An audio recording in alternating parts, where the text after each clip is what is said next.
Bonjour à toutes et à tous, je m'appelle Guillaume Miller, je travaille dans le programme d'incubation de TIR et aujourd'hui je vais vous proposer quelques conseils pour remplir votre canevas de candidature. Je vais tout d'abord vous montrer comment télécharger votre canevas à partir du post Facebook que vous retrouverez sur notre page Miracap. Donc le post a été fait le 30 juin et vous trouverez plus bas le lien de téléchargement ici. Ce lien de téléchargement ouvre un Google Doc qui apparaît maintenant et que vous pouvez télécharger en montant ici en haut à gauche dans la partie Fichier, Télécharger, et vous le téléchargez sur document Word. Moi, je l'ai déjà fait, donc vous le retrouverez ici. Et donc, je vais vous montrer tout d'abord comment il est structuré. Le Canvas se présente sous trois parties principales. La première partie étant la fiche de synthèse. Ce document est un résumé de toutes les informations que vous allez inscrire dans ce document, et donc je vous propose de le remplir à la toute fin. La deuxième partie est une partie qui nous permettra d'apprendre à connaître vous en tant qu'entrepreneur et les informations relatives à toute votre équipe de promoteurs, fondateurs et associés. C'est également ici que vous allez informer les informations administratives sur votre entreprise que vous trouverez un peu plus bas dans la partie B qui adresse l'entreprise. Lorsque vous remplissez ce document, veillez bien à enlever tous les pointillés. Donc, quand vous remplissez par exemple ici une question sur les forces et faiblesses, veillez bien à sélectionner tous les pointillés et à directement inscrire votre texte, tel que ceci. Veillez bien aussi à utiliser une autre police que celle qui est inscrite dans les points. Donc, n'utilisez pas de police en gras Caviar Dreams, essayez d'utiliser une autre couleur si possible ou une autre taille de police, de sorte à ce que nous puissions bien différencier la question de la réponse. Ensuite, dans les tableaux, vous trouverez ici des parties avec des crochets où vous pourrez indiquer un X dans la partie qui correspond. Donc, par exemple, si vous êtes une entreprise formelle, vous mettez ici X pour que nous sachions bien quelle est votre réponse dans chaque ligne du tableau. Les parties suivantes dans le Canva vous permettront donc, à partir d'ici, du grand 3 de l'analyse du marché, de décrire toute l'entreprise, ses activités, les produits, la manière dont vous les distribuez, vos chaînes de valeur, etc. Donc vous avez tout un tas de questions que vous pourrez répondre ici avec les tableaux en question. Quand vous remplissez ici un tableau, vous pouvez bien sûr, n'hésitez pas à rajouter des lignes avec un clic droit. Vous insérez par exemple une ligne en dessous et vous pouvez rajouter autant d'informations que vous le souhaitez. Essayez, quand vous répondez à toutes ces questions, de répondre avec des phrases courtes et précises. Et n'hésitez une fois que vous aurez rempli la mise en œuvre de vos activités, les différentes questions relatives à vos activités, vous arriverez dans la partie des ressources humaines, puis dans les parties financières. Dans ces parties financières, également, comme cité plus haut, vous pouvez bien sûr rajouter des lignes à votre guise. Donc pareil, vous sélectionnez toute la ligne, puis vous faites un clic droit et vous insérez autant de lignes que vous voulez en dessous. À chaque fois qu'il y a écrit une indication de type, comme dans ce tableau par exemple où il y a écrit type d'investissement, vous pouvez bien sûr préciser type d'investissement. Donc par exemple vous changez la ligne en disant achat d'une machine à éplucher par exemple. Et vous pouvez donc indiquer quels sont les investissements requis pour chaque année. Ici, pareil, vous êtes incité à rajouter des lignes en fonction de ce que vous avez de vos coûts de projet de développement. Donc, idem pour cette partie du tableau. Quand vous avez des achats, détaillez exactement quel type d'achat vous voulez indiquer. Et procéder ainsi de suite. Je vous rappelle également que tous les montants que vous indiquez dans ces tableaux devraient être en arrière. Et ainsi de suite. Donc pareil ici, quand vous parlez de vente de produits, précisez bien de quel produit il s'agit. Ne laissez pas ces indications génériques qui disent vente de produits ou service 1. Précisez bien de quel produit ou de quel service il s'agit. Ensuite, je vais un peu vous détailler la partie sur l'impact, qui est à mon avis une partie assez importante à prendre en compte. Donc, je vais essayer de vous donner un petit exemple pour illustrer ce que nous attendons dans cette partie. Donc, je vous propose par exemple de prendre l'exemple d'un écologe qui pourrait se situer près d'une aire protégée. En termes d'emplois fixes créés, ça va de soi, c'est le nombre d'emplois que vous avez au sein de votre entreprise, les emplois directs, donc tous les employés de l'hôtel qui travaillent pour vous, que vous pourrez indiquer donc dans ce tableau en fonction des années. Si votre entreprise n'a pas encore 3 ans d'activité, vous pouvez bien sûr laisser les colonnes non adaptées libres en indiquant que votre entreprise n'était pas créée à ce moment-là.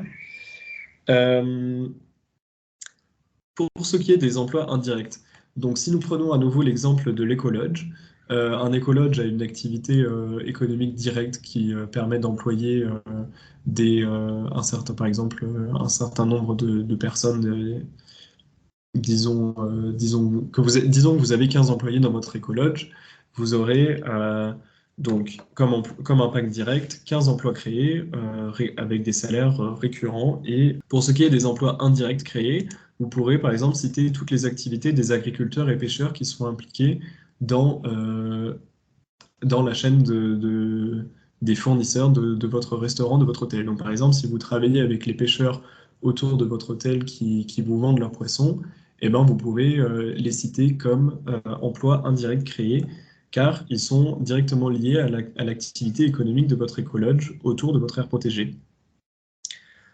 Donc voici pour les emplois directs et indirects. Et lorsque vous souhaitez parler des impacts que votre activité a sur la biodiversité, il est très important de prendre en compte toutes les activités bénéfiques que votre écologe aurait autour de cette aire protégée, et notamment en lien avec les communautés locales. Qu'est-ce que ça veut dire concrètement? Ça veut dire qu'il permet par exemple de créer des emplois et donc d'éviter que les gens, faute d'emploi, déforestent ou contribuent à la déforestation des aires autour de votre écologe. Vous pouvez l'indiquer comme impact positif sur la conservation de la biodiversité. Il en va de même pour les actions menées en lien avec les communautés locales.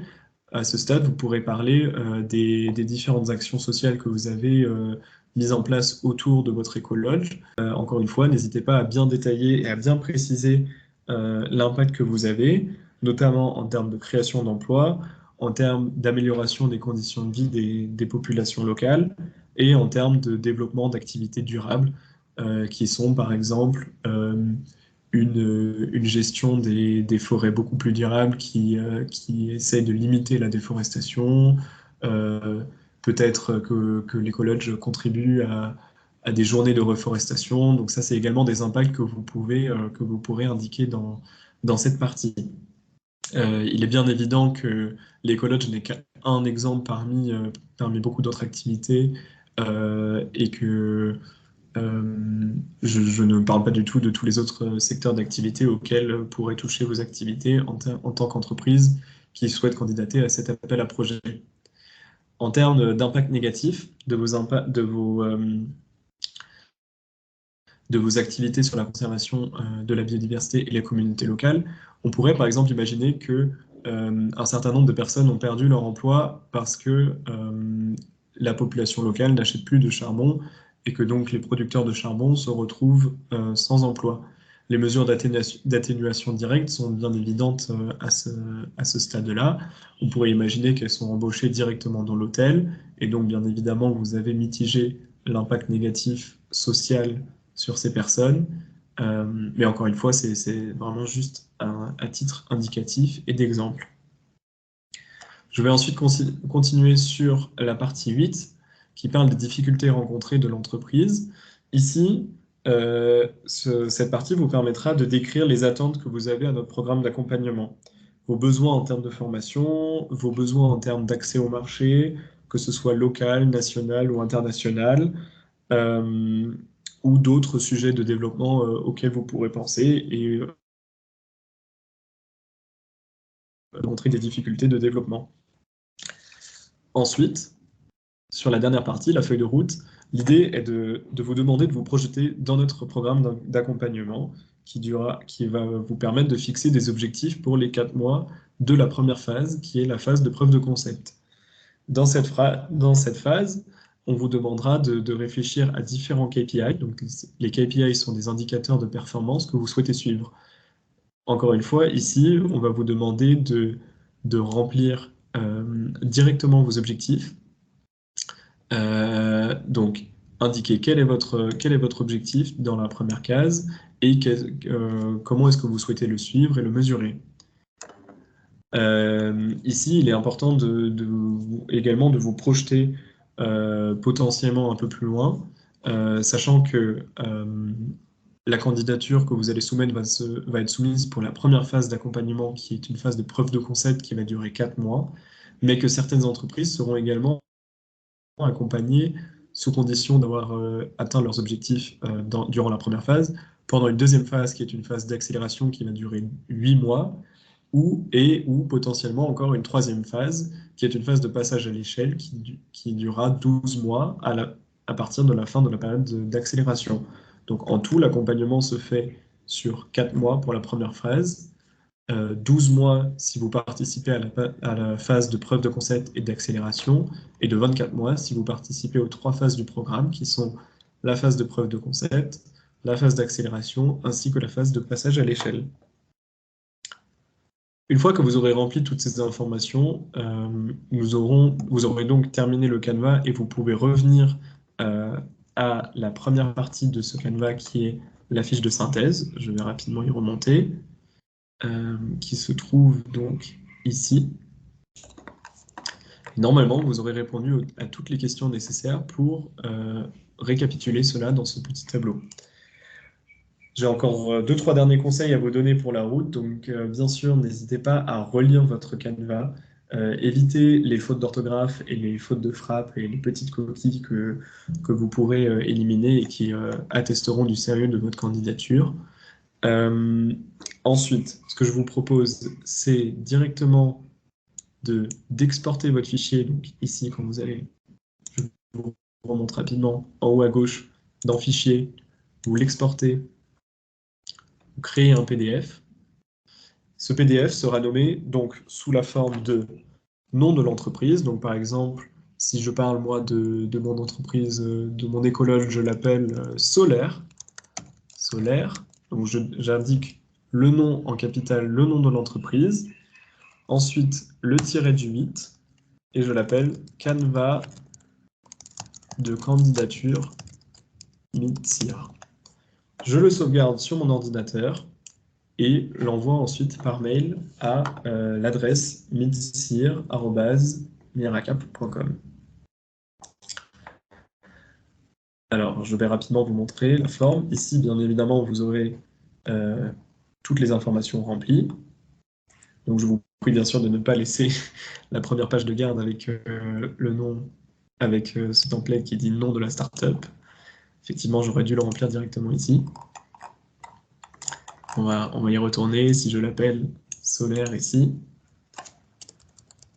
voilà. Ce sera la première étape du remplissage de ce Canva.